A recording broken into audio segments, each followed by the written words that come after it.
Lara Croft makes her triumphant return to the spotlight in 2013's Tomb Raider.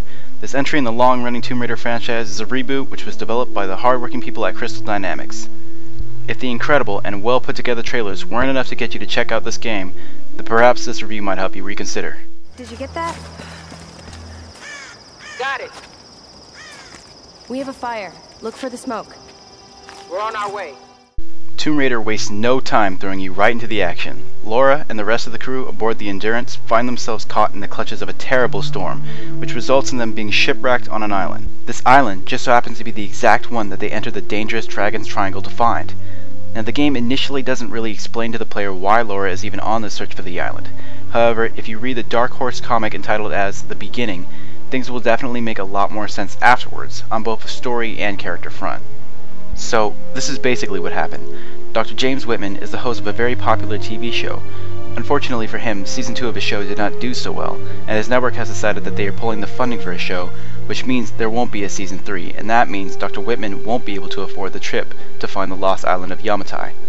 Luckily for him, Laura's friend from college, Sam, has a very wealthy uncle who ends up providing them with the money they need to make the journey. Now, I won't go any further into the mystery surrounding the island of Yamatai, but I will say this. Tomb Raider is most definitely successful in delivering a high-octane, emotional, and satisfying story that I can definitely see myself coming back to again and again. Not trać mojego времени. I always find them.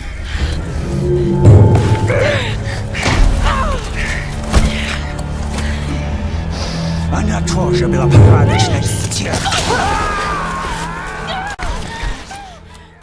From stealth, to quick-time events, to third-person gunplay, to salvaging and surviving on the island of Yamatai, all I can say is that Tomb Raider most definitely will not disappoint when it comes to providing the player with solid gameplay.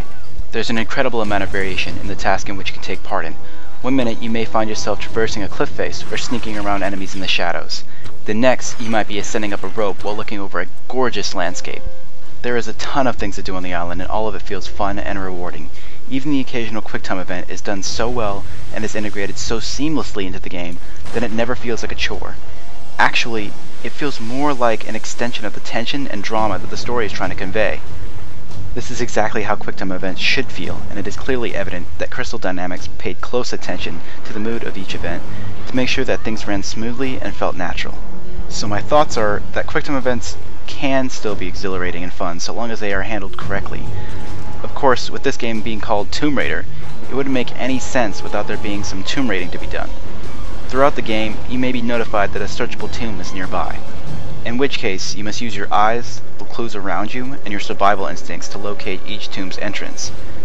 I was surprised at how much fun exploring these tombs actually was. They vary in difficulty just as much as they do in location.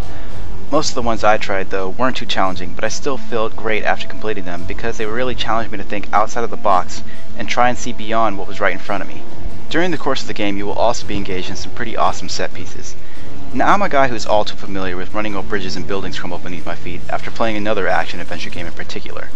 But with Tomb Raider's gorgeous visuals, great voice acting, and fantastic camera work, even I felt a rush of excitement as I played through these brief events. However, the only thing I can say is this: whatever you do, don't die.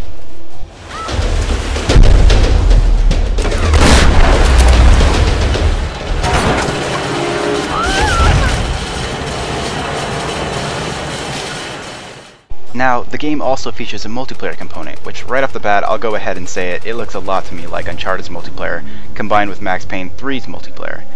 It has some of the same issues as well, including some slight lag and a certain stiffness when it comes to the character's movements. Now here's the funny thing though, despite its problems, I can still see some potential in the multiplayer. Things like snare traps that players can set up, as well as the solid traversal gameplay, are some of the best things the multiplayer has to offer. It's also a feature that I can see many players going back to just for the simple enjoyment of taking a break from the exploring and collecting in the main campaign. It's not a multiplayer that you can really take seriously, which is actually kind of nice because then you can just casually enjoy it on your own time. As I said though, I still see some good amount of potential in the multiplayer, and I'd like to see what additions and changes can be made to it in the future. You've been watching this review for a few minutes now, and I think it's pretty clear that this game is absolutely gorgeous. The music is breathtaking, the voice acting is phenomenal, and the lighting is just stellar. Crystal Dynamics should be very proud of the work that they've accomplished here. They have brought this island to life, and it is truly something to behold. Around every corner it seems there's always something new to marvel at. However, even with all that being said, every game does have its flaws, and it's understandable. At one point in this game, though, you're posted up on a beach with a few of the other survivors. While I was walking around and enjoying the scenery, I decided to see if the other survivors had anything to say. They most certainly did, but not with their mouths, that's for sure. I had to laugh a little at the characters' stiffness when I spoke to them. They spoke, but they didn't even open their mouths, as they continued to repeat the same animations over and over again. Thus we never see the true state of our condition, till it is illustrated to us by its contraries, nor know how to value what we enjoy. But by the want of it, we are going to survive this. Aren't we, Lara? Of course we are, my dear, of course. Of course we are, don't you worry. Rest easy. Lara will bring Alex back, then we'll all, What was it they were chanting? At that exact same part of the game, the crew found out that they needed some kind of pulley to help fix up a broke down boat. As I was making my way to some other shipwrecked boats, I noticed the water was acting a little strange and it didn't seem to be flowing right. My hunch was correct when I realized I was caught up in some kind of in-game glitch. See, Laura was fine, it was just everything else around her was in some kind of super slow-mo state. Laura herself began to chug along as she made her way up a flight of stairs. After resetting the game, however, things seemed to be fine. Two other little interesting issues I wanted to address, though, were one, at one point in the game, just after a brief set piece, the audio seemed to go wonky and Laura's scream seemed to imitate a broken record.